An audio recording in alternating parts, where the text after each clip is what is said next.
don't think there was any way for Andy and I to predict where we were going when we were young. It was something we did because we loved it, truly, making games. I had always thought that Andy and I, as a team, were going to be successful. But, you know, Naughty Dog, who would have thought you would create Naughty Dog?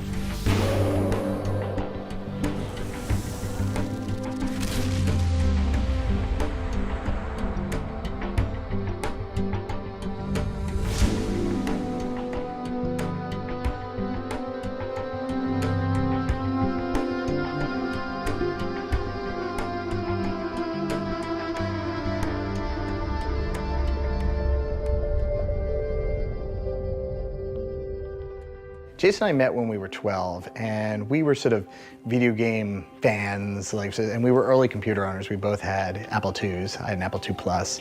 I think he had a new model of Apple IIe had just come out. Andy and I met in Hebrew school, and neither of us was that interested in Hebrew school, and we both had an affinity for computers. I had been trying to write my own video games because, well, that was definitely cheaper than $50. So we had this idea, oh, let's try to make one and sell it. There weren't a lot of books on the subject at the time. There was no internet.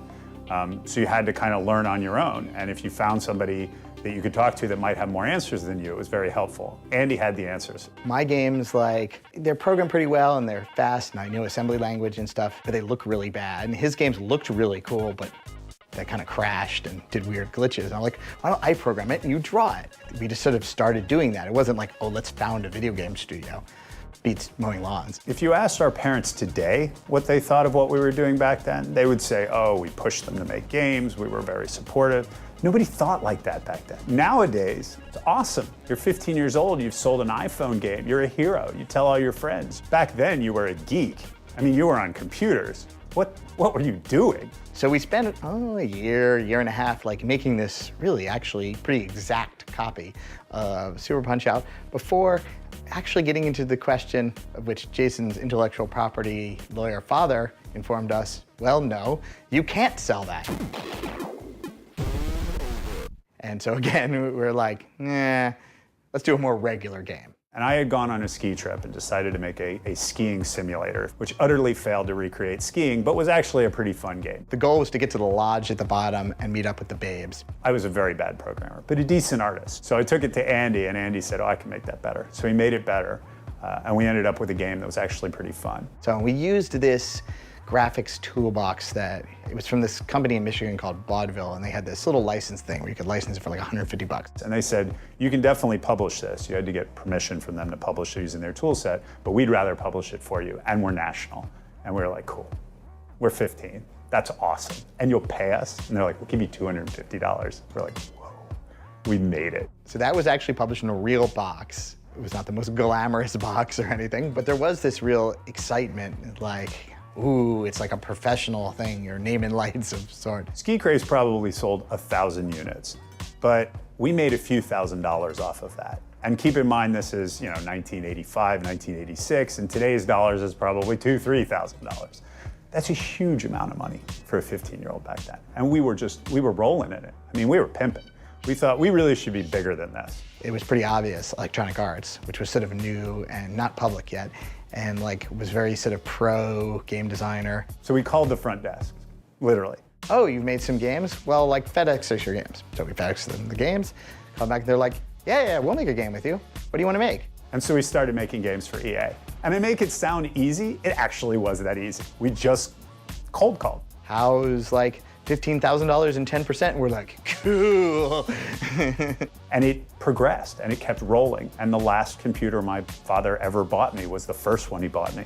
Everything else was funded by the rolling success of the games as we moved forward. So they sent us a contract, and our dads, who are actually lawyers, haggled it over a little, and we renamed the company from Jam Software, which vaguely stood for Jason Andy's Magic. Which is about the worst name you could ever have for a game company.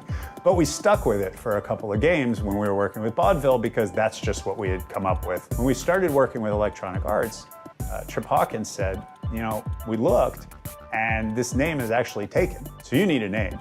And we thought, that's gonna be tough, because we really don't know what we want. And he said, you really have 24 hours, because we want to sign this contract. It's hard to remember exactly where the name Naughty Dog came from. To this day, I don't remember who came up with it or how, But in 24 hours, we became Naughty Dog. So at that time, we were actually a company, but Jason and I went to college and went in different states. So I went to Harvard College in Philadelphia, and he went to the University of Michigan.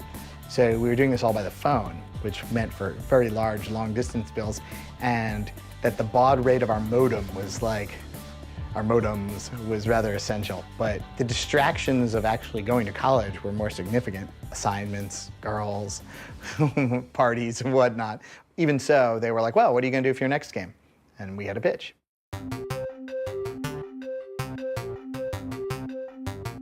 Rings of Power was really Andy's baby. This time it was gonna be a PC game. But as we were walking through Electronic Arts one day, Andy looked over and saw a bunch of wires coming out of a weird silver box, and he said, hey, that looks like a reverse engineered Sega Genesis. And we were both quickly whisked by security into a room. They're like, you have to sign an NDA, you can't tell anyone that it exists, and all this other stuff. And Andy said, you know, we probably should be making Sega Genesis games. And EA, Trip Hawkins, and Ben Gordon said, yes, you should. Sign the document, and yes, you should.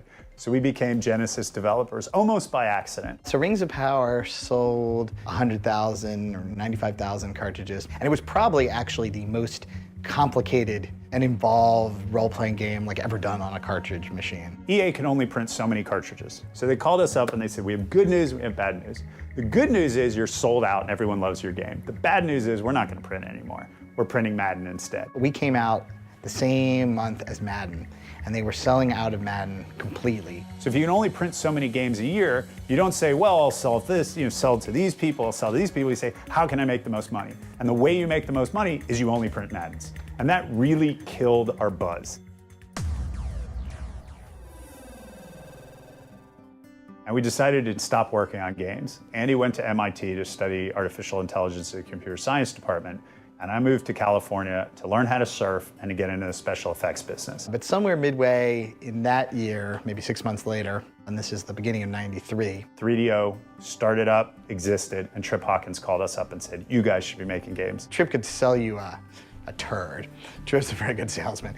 So he was spinning this thing, and it sounded very cool. And he's like, why don't I send you a development machine for like free? Just check it out. We said, no, we made this Rings of Power game for you guys and you didn't reprint it. And he's like, we've solved that. We're making CD-ROM games. And he knew the hotspot. He's like, I know you didn't like how it all played out with those cartridges. He's like, but these is on CD. It's 650 megabytes. Huge amounts of data. Endless. 3,000 polygons. 16,000 colors. Ooh. You can make as big a game as you want. Put in digital music, put in movies, put in whatever you want.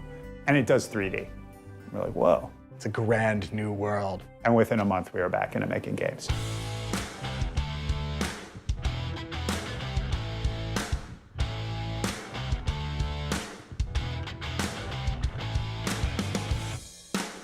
And at that time, the hottest games in the arcade, by far, were the fighting games. You've got this great game, Mortal Kombat, and you've also got Street Fighter that are doing incredibly well. Now you have a new platform in the 3DO, and neither of those games are coming out for this system. So we'll fill that hole. Amazing, even though I was still enrolled at MIT, I probably spent about 2 or 3 hours a week, like actually doing anything related to school. Basically, worked on Way of the Warrior like nonstop. And he rented an apartment that we both shared. And we basically used the apartment as our studio. We took the money that we had made from Rings of Power and we spent it on Way of the Warrior, and we did not go get a publisher. Andy and I had left the Rings of Power debacle with the idea that we had to control our destiny. Way of the Warrior turned out to be a game we could make with our own money, on our own budget, on our own time, without a publisher.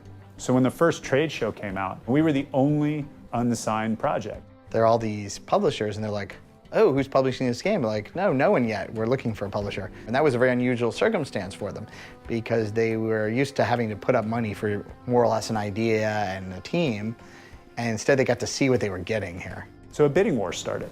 Universal thought, we've got to get into games.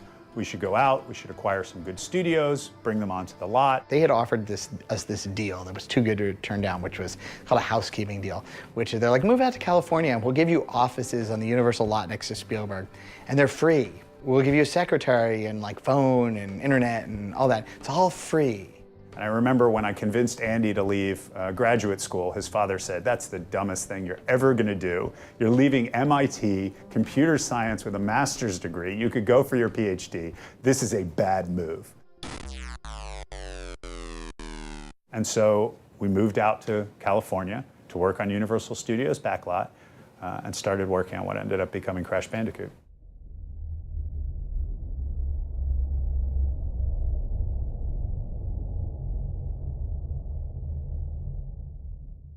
I first heard about Naughty Dog, gosh, it must have been back in 1995. I had just come from a standard game studio. I was actually working in the film industry. I was working at Crystal Dynamics, and I got a call about this place called Naughty Dog. It's a startup, it'll probably fold. And first I thought it was like a porn studio or something. It was just a bunch of guys in a room trying to hammer something out. Started hearing rumors about a game called Crash Bandicoot. And we would look at it and just kind of get blown away by what was happening on the screen. They were like, how are they doing that? With Crash Bandicoot, it was only 6 people, but you could have sworn it was a team that was bigger than that. That legacy has come through all the years. And the passion that we put into making games, In the 18 years that I've been here, after almost close to 20 years for me, I still feel that. I still see that here at Naughty Dog.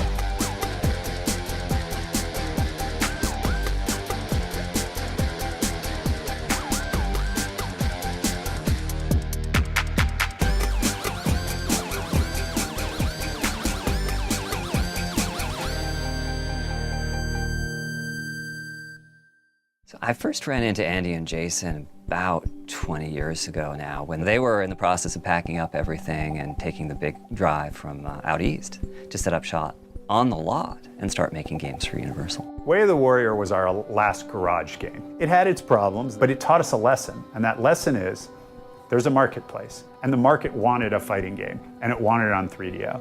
So when the rumored next generation systems came out, we thought, there's probably a hole to fill there too. So it was still early in the days of PlayStation. There's a belief in the console business that each platform needs a mascot. And on PlayStation, there's no such thing like Mario or Sonic. We've been playing a lot of Donkey Kong Country, and we always loved that type of game. And we're like, well, what if we did one of these in 3D? No one's probably doing that. It seems kind of hard. That was the #1 genre, if you looked out there, and they were all in 2D, things like Mario or Sonic, and we had this very large mutual interest in finding out, now that the hardwares could do 3D, what a character action game would become. Mark Cerny was our executive producer at Universal, and he was instrumental in creation of Crash. We got along right away, and he was clearly so smart and so knew everything about the video game business. He was the producer of the title, and he was doing game design and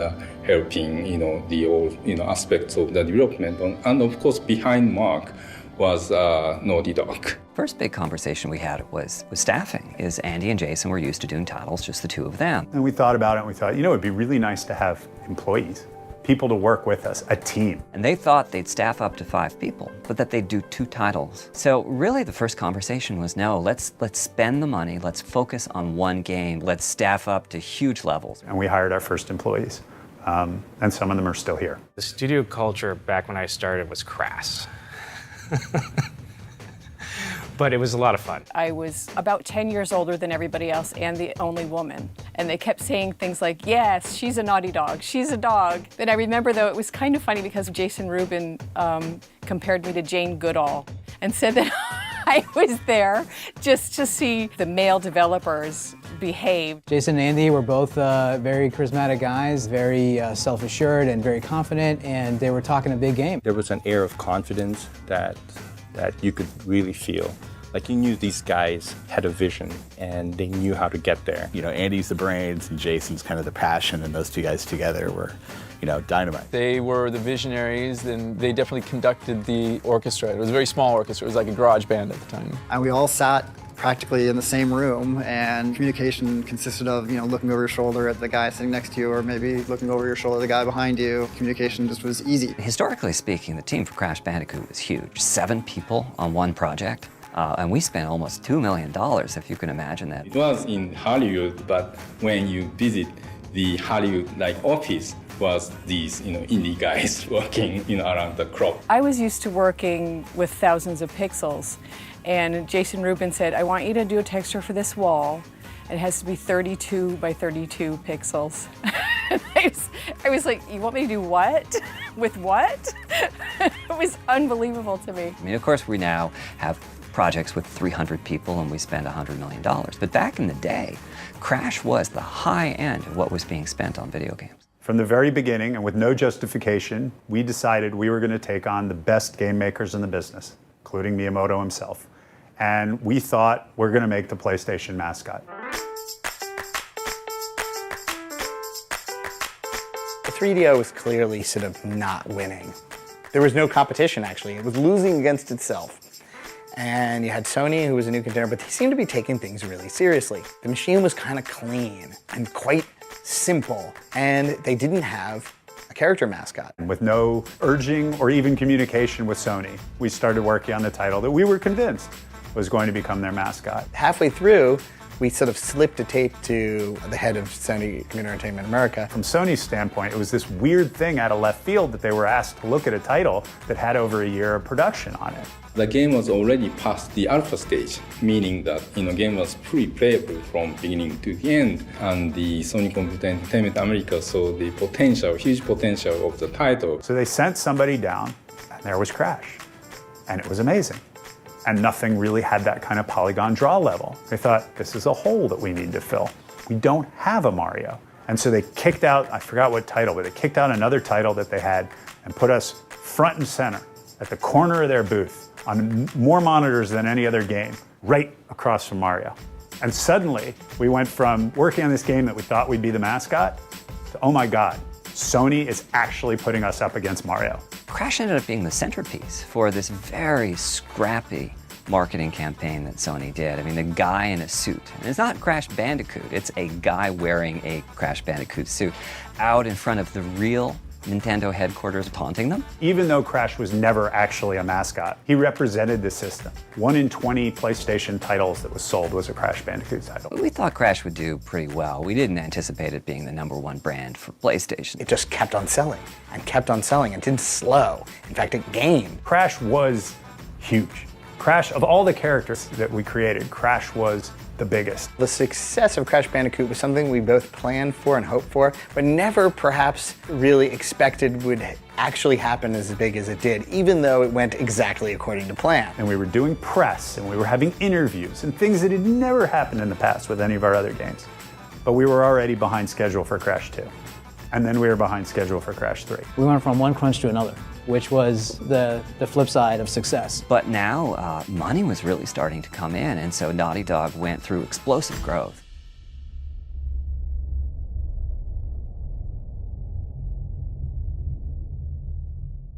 The studio vibe at that time was very small because I think I was like the 26th person there. I was like hired as a temp to kind of like help out and stuff as the company kind of got bigger, and I kind of did everything that nobody had time for a little bit or whatever, so 14 and a half years later.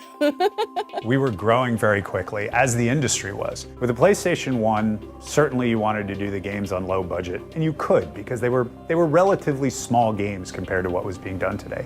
On the PlayStation 2 at the beginning, publishers were saying, these games are really expensive. That ended up killing them. Other publishers like EA and Activision, Sony, Microsoft said, make the biggest splash that you can. And Naughty Dog went from being a team that always tried to save money and work as tightly as we could to hire big, think big. Let's put everything we have into making these games.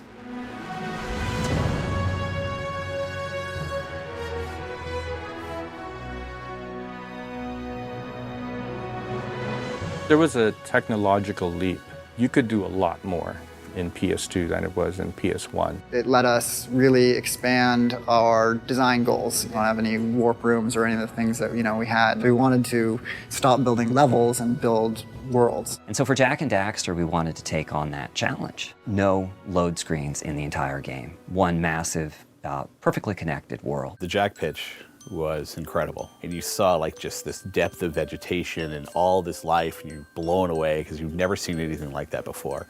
And it was so powerful and moving, and it's about 15 minutes of just like, this is gonna be the biggest game ever. And the art was phenomenal. I mean, it was just so bright and colorful, and that really kind of hooked me, and I thought, God, this will make a terrific game. From my understanding, there was maybe the option with Jason and Andy getting the contract to continue doing Crash games with Universal and Sony. But the team, we all kind of voted like, let's move on, let's do something else. We felt a little hamstrung by that situation. And additionally, when the PS2 came out, we thought it'd be nice to be able to reinvent the character and start over. To most of us, it was a breath of fresh air. Some of us were kind of scared because it's a new IP, and we've always sort of gotten spoiled with the success of Crash, that it became like our comfort blanket. I have to say there was a lot of tension as we were getting ready to announce Jak and Daxter. Would this be received as well as Crash? Our expectation was extremely high because of course, the success of Crash Bandicoot. The initial couple of months, before and after the launch of Jak and Daxter was very, very stressful. I remember Jason at our announce event getting extremely ill 90 minutes before the event, going on stage, nailing it, and then after the event, within 90 minutes, being perfectly healthy again. I mean, that's the degree of nerves we had as we were going out and telling the world about it. We were a little bit nervous because everybody had loved Crash so much and we kind of missed him. But as Jak and Daxter evolved, we started to feel better about the project. We were sort of trying to do the same thing because if you'd noticed, Jak 1 is a little bit for the younger age, but we were adding more story to it. We were taking our narrative more seriously and our characters are more developed. The fidelity of the animation took way more animation time, and then we had cutscenes that were way more elaborate with synced up with dialogue, and it just got too hard. Walk it off, tough guy! Everything was a little bit more complex, and you had to become more specialized. They had characters that were talking and nobody to manage anything. So that's kind of how I started doing the localization on that game. We had somebody who was doing nothing but lighting our levels, and we had people who were doing nothing but animating our characters. It was the first time in Naughty Dog history that we tried this. It used to not be that way. You used to just do it. And now do I have to go through this other person to do it? I'm not quite sure. It was a difficult shift for us mentally to get our heads around. We were 80 some odd people working on games, and I was trying to speak to every artist at least once a week. Andy was trying to talk to everyone on the engineering side, and it was getting untenable. They actually would pass around an old leather dog collar of Morgan's. And when you had that dog collar, you could say anything you wanted. It was kind of interesting, kind of nice. Once you get to about 50, you kind of stop doing that a little bit. Everybody went out to lunch together. Everybody would get up and say, okay, where are we going today? And as the company got bigger, it got more and more difficult to do that. It was now getting too large of a team for just Jason or just Andy to be able to go out and sort of speak the gospel of what the direction was. I hadn't had a vacation in a long time. The team got a month off at the end of every project. Projects were going from 1 year to 2 years, so that was less often. And that month, for me, getting ready for the next project and going on some sort of press tour. So I looked at it and I thought, I don't know how long I'm going to be able to do this without breaking down. When we found out Jason and Andy were going to leave, it was scary. We were going to become a wholly owned subsidiary of Sony, and we kind of liked the culture that we had at Naughty Dog, and were afraid probably that was going to change more than anything else. Some people were afraid that it would become sort of a more corporate culture. Do we sooner or later get folded into Sony? Will they allow us to continue to keep the culture that we have? Would they want to instate producers? You have to realize back then the only people that really made the decision was Jason and Andy. We all knew that those guys were sort of at the helm. They were out in front, and as loud as Jason can yell, he's going go faster and further and better, and you kind of knew or had some sense of confidence that he's out there doing that. If this is Jason's leaving next month, it's chaos, and a lot of teams fall apart with that. If this is Jason and Andy are leaving next month and there's no preparation, whoa boy. So I went to Shuhei Yoshida, who was my boss at the time at Sony, and I said, I believe that Evan Wells can run this company. They started grooming myself and Stephen White, who is the lead programmer at the time, to sort of carry on the torch. I didn't try to change what was working really well. So I maintained external producer in the US even, to continue to work with Naughty Dog as if Naughty Dog was independent. And actually that structure hasn't changed even now. And that transition is why Naughty Dog was one of the most successful transitions of executives leaving in the history of the game industry. I'm super fortunate that Jason and Andy gave me the opportunity to pick up the reins. This has been the chance of a lifetime, and I just come to work every day and hope I don't screw it up. What I'm most proud of is not the fact that we created Crash Bandicoot, but that we were able to create multiple Crash Bandicoots and then follow that up with Jak and Daxter. It was a massive undertaking and really good games, really, really good games. And every now and then I get in a conversation with someone, oh, what do you do? Well, you know, I made Naughty Dog and, you know, we made Crash Bandicoot. And they say, oh, Naughty Dog. Yeah, Last of Us. Wow.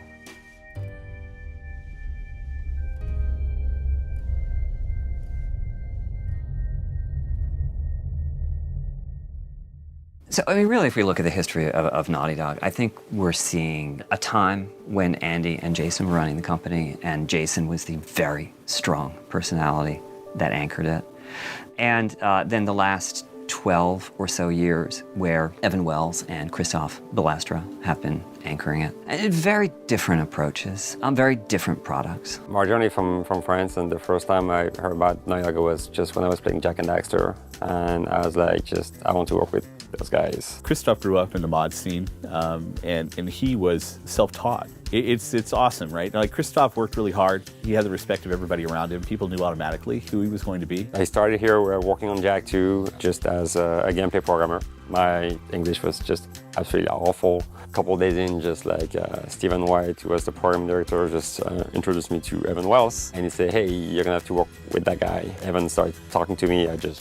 I didn't get anything of what he said to me. I'm like, okay, that's gonna be fun. And next thing you know, it's Christoph walking around with a clipboard going, we got to get this code done. We got deadlines. You've got too many open bugs. You got to fix this stuff. Evan pulled me aside one day at lunch and said, oh, by the way, I just promoted Christoph to vice president. And I'm like, well, that's pretty awesome. I got like a couple of promotions before I took the co-presidency with Evan. I didn't feel like it was just like, oh my God, I have that huge responsibility now. It was more like, okay, cool, all right, let's do it. Jason and Andy sold Naughty Dog to Sony, so we were sort of dealing with making sure that we kept intact all of the flexibility that we're accustomed to working with, and that we weren't, changing our company culture. Let's just focus on what we know and just what we love to do, and let's be driven by that. It's not like we had a master plan about how to execute for the next 10 years. We were looking at games that we were playing as well, that we were enjoying ourselves. Grand Theft Auto set the bar.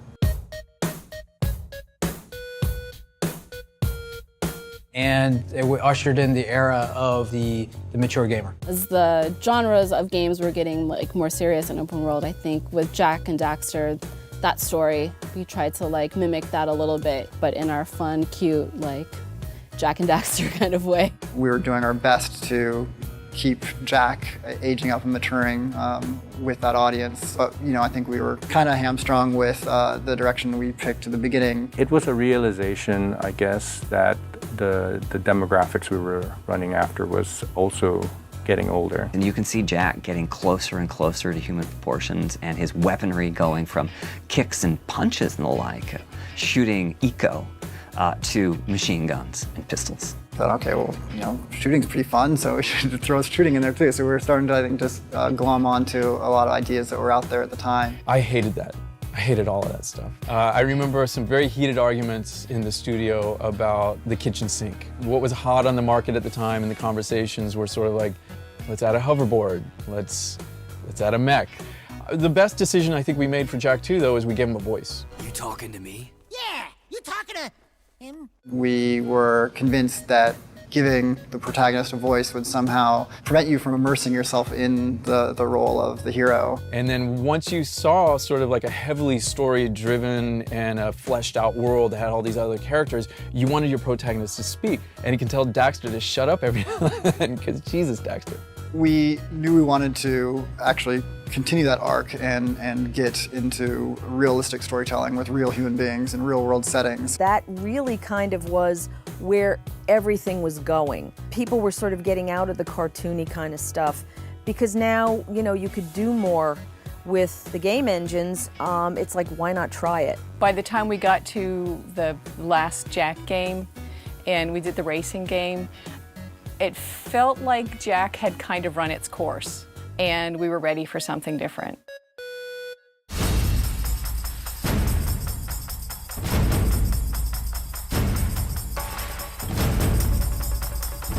What became Uncharted was a horrifying experience. What was hard about making Uncharted? Like everything. We knew that everybody was going to get a leg up in the graphics department. That wasn't going to automatically help people animate their characters better. And so we knew that we were going to have the most sophisticated animation system that's ever been written.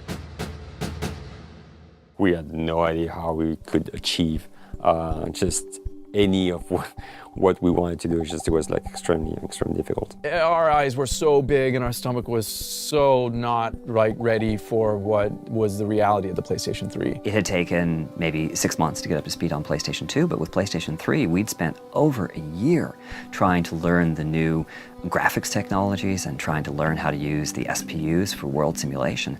And we still weren't at the point where we had a particularly playable game. Naughty Dog was not alone to have struggled to make the first title on PS3. But again, especially after the success of Crash Bandicoot and Jak and Daxter, we had a really high, expectation. And ultimately, we decided to, you know what, let's do less high concept and just ground this guy. We wanted to have to render just ordinary clothes. We wanted to strip down our hero to be just a dude wearing jeans, and he's going to have to carry the role of protagonist without this stylistic silhouette or something. He was going to have to be a movie star. All the games we were looking at best in class at the time were Space Marines or badass dudes with like big ass guns that you shouldn't be able to pick up. But we said, you know what? We're going to make a more cinematic approach, and it was really hard. The team that we built was a Crash team. And then suddenly you give us this curveball where we have to design this realistic, grounded game. There was almost like a revolution that happened inside the animation department when we started talking about using mocap.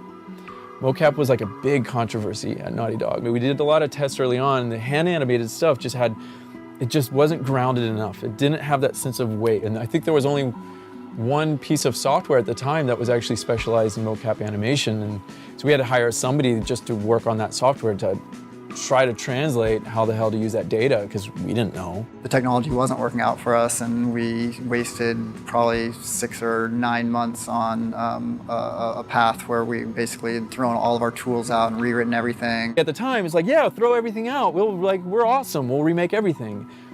And looking back, it's like that was the worst idea ever. Nobody could work. I mean, the artists couldn't work, the designers couldn't work, and I had somebody come in my office quitting like every single week. We'd always grown. And it was the first time at Naughty Dog that we actually saw that attrition, that sense of people were actually leaving. We were losing more people than we were hiring. And it was actually hard to hire people. No one actually wanted to join us. And there was a sense that Naughty Dog was a sinking ship.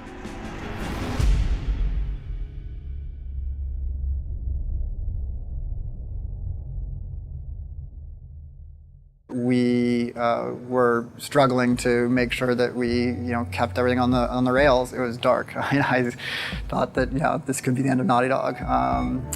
But we refocused the entire studio on just getting the PlayStation 3 engine and tools back on track. We just wanted to prove to those people that left that we can do this. This is how it gets done, and it's dirty and it's sloppy, and this is part of the process. At the end of the day, we needed to put a game out and focusing again, on what we're doing here. We're making games. It was tough, but little by little, it won the team. We soldiered through it. We actually had to scrap. At the time, we'd also started up a PSP game. We're going to do Jak and Daxter on the PSP. So a lot of people on that project were kind of bummed, but I was actually excited because I went from being a designer on this PSP title, oh my God, now I'm designing and co-writing this future Naughty Dog PS3 title hasn't been announced yet. I loved it. I thought it was such an amazing opportunity. It's funny because in the development process, there's always this moment where just about everybody doubts what they're doing. There's all these questions.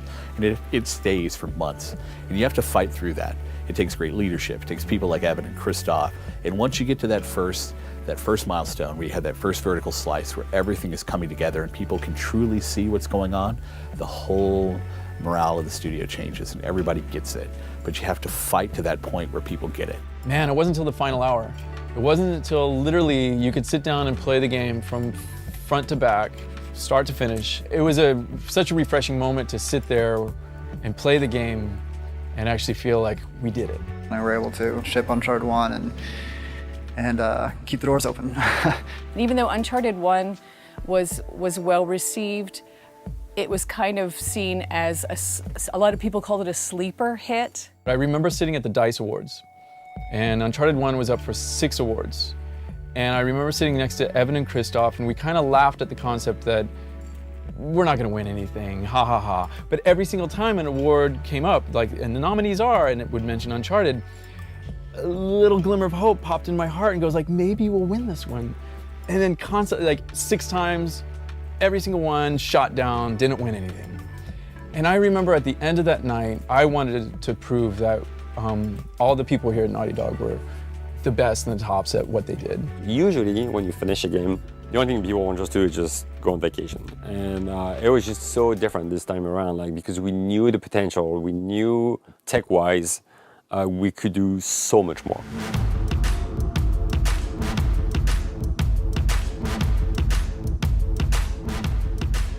So the very first thing that we wanted to do is have this epic train battle where you're barreling through the mountains, the Himalayan mountains on the top of a train and climbing inside and outside the train. And we would kind of smirk and go that would be cool. The train was the bane of my existence throughout the entire project. I was working on the train. I was working on the train with one of the designers, and the back and forth with that train between the programmers, me, and the designer, we didn't think we were ever going to get this train to work. That was sort of the initial goal that we set for ourselves, and it took the entire 2-year development process before it was fully realized, and we could actually play it in the last weeks before we shipped. Everything at that time, you had those big action set pieces that you just watched. For me, it was a revolutionary concept that you could be playing in that sequence where the helicopter's shooting at the building and the building's collapsing, and I could still be moving the main hero around. I still remember when I first saw the demo, E3 demo of Uncharted 2. Today, you'll see what is not only one of the best technical showcases on any platform, but an active cinematic experience like no other game out there. There was that moment when we showed the Warzone demo and the building falling around Nathan Drake. And by the end of it, when the hotel's collapsing, Nate barely jumps out and it was all kind of controllable and people were just going crazy. I was like, oh my God. I couldn't believe what I was watching. And he does this little quip and everybody laughed and it was this release of tension. We were almost in that. That moment and the code we had behind closed doors was the moment where everything changed for the studio. We're like, oh my God, that was awesome. People are gonna love this. Now we have to make the rest of the game like this. That demo changed the course of everything, and you could feel the momentum shift. We knew, if we just deliver on this promise, we're gonna have something really unique. And then the success was just even bigger than what we anticipated. People responded to it in a way that none of us could have imagined. Even though we had worked really hard on it and we loved it, we were amazed at the response we were getting. We would just sit there and be in awe when you looked through all the game sites, and it was just like, oh my God, we actually made this game. We had all those awards. It was crazy. I was like, that's never gonna happen again. It's impossible. There's just no way. I mean, what we did, I was like, not even another team, I think, in this industry could do it because it was just so crazy. I guess I was wrong.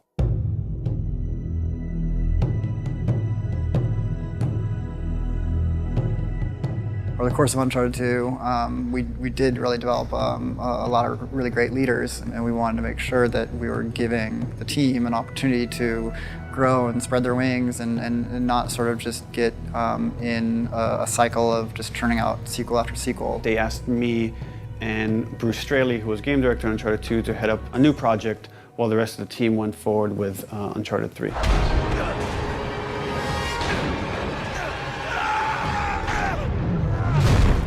Coming off of the success of Uncharted 2, it was a little bit nerve-wracking. You're like, how do we top that? You wonder, you really do wonder how you're going to do it. Uncharted 3 had a really high bar. We had to keep telling ourselves we have to keep the level high. There was pressure on all of the people involved, right? It was pressure on the story, it was pressure on the acting.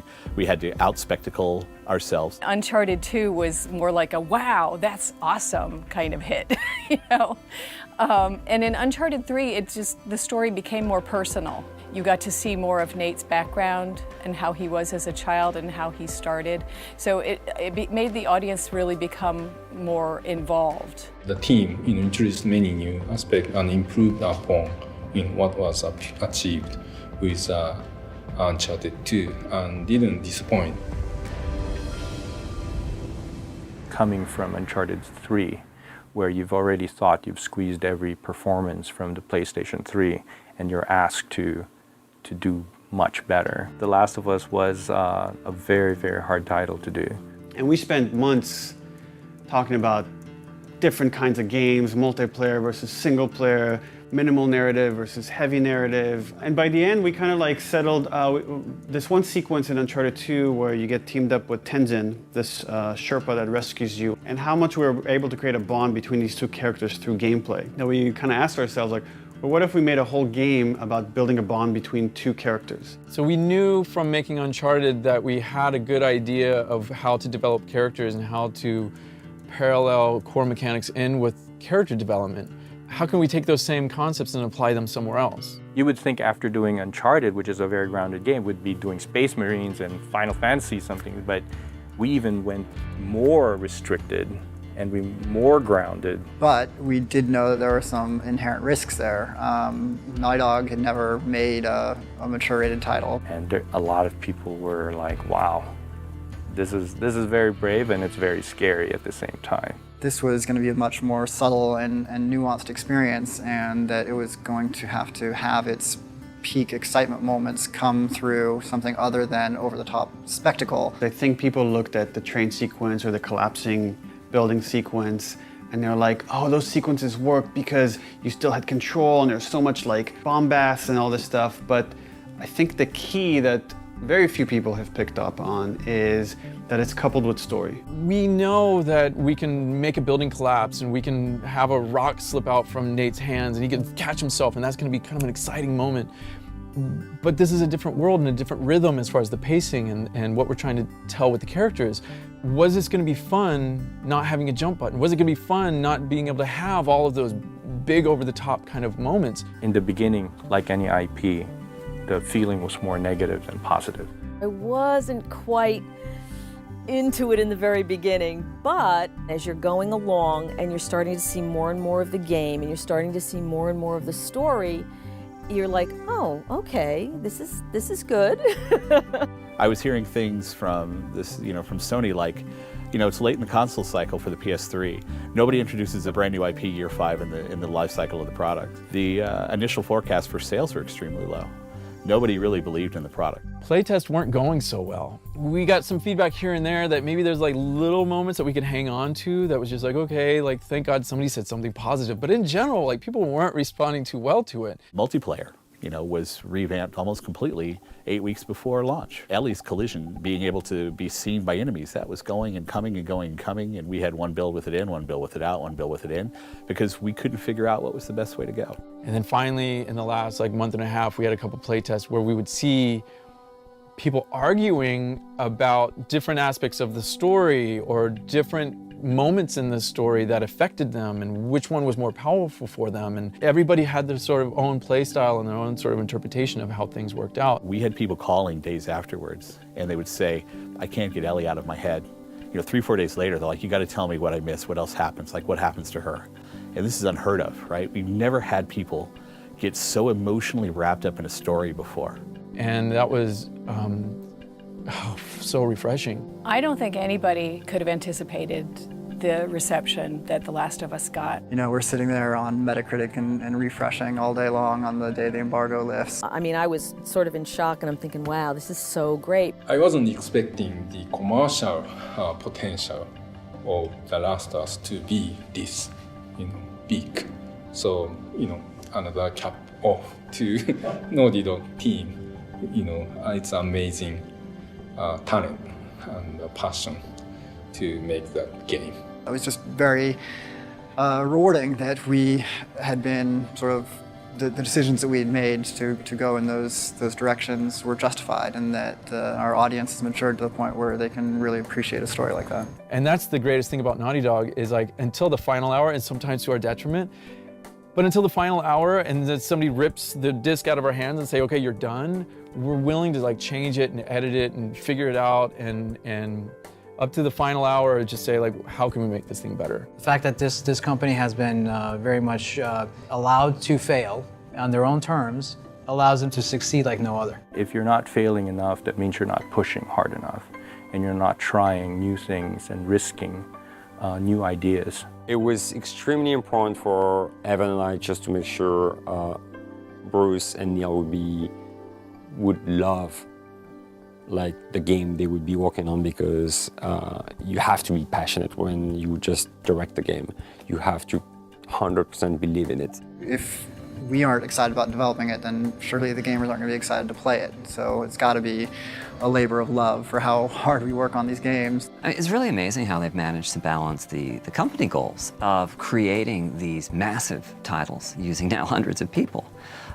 And the individual goals of self-expression in everyday work. We could have made Jak and Daxter. We could have done a spin-off from Uncharted, but instead we were allowed to have this opportunity to explore something we felt really passionate about. One thing we were afraid of, just like sometimes suffering or working hard. We're just gonna push through it because we know that just we have people who just sit right next to us who we don't want to disappoint. It's never good enough. I mean, even when the game ships, people are still saying, oh, I wish I could have done this, or I wish I could have done that. Most projects never ship. Most projects you even don't get to keep your job after that. So being able to ship a game here for Naughty Dog was a huge honor for us. We all kind of solidified and sort of endured, and in a way that made the team and the philosophies and everything more solid than it's ever been as far as like what the proper way is to make a video game. You have an idea, you try to stick to it best you can, but you really have to trust the people around you to like help find it, because on your own there's no way. You can't make this game on your own. You can't make any of the games at Naughty Dog on your own. When Andy and Jason started the studio, they created a culture of a group of people who really cared about what everybody else thought. Naughty Dog's secret has always been to hire the best people to work on the titles possible. And I know if something hasn't changed, that hasn't changed at Naughty Dog. Hire the absolute best people. When the developer has a really strong ambition and a strong talent, they demand the best out of everyone. And Jason and Andy always demanded the best out of me, so I was able to learn a lot. We're just trying to push ourselves to get the most out of the hardware, to make the most beautiful art that anybody's ever seen, to make a game that is engaging and people don't want to put down, to create worlds that people invest themselves in, to seeing like all the fan art that comes out of the franchises that we create. And I think with Uncharted and Last of Us, you see the culmination of putting that talent together. And there's few other places on the planet that have that kind of talent sitting in a single office space that can work on a game to that level. On the flip side, teams are disappearing. People get tired. Irrational disappeared last year because Ken Levine, for whatever reason, decided he didn't want to continue Irrational. You can't replace Irrational. They made fantastic games, but there won't be another Irrational. If Sony wanted to make another blockbuster game, there's only so many teams. They can't create a team out of scratch to make it very easily. It just doesn't happen. So Naughty Dog is special, and we set out to make the Naughty Dog name mean something, and now people do say, that's a Naughty Dog game. I know it's gonna be quality, because I know that team.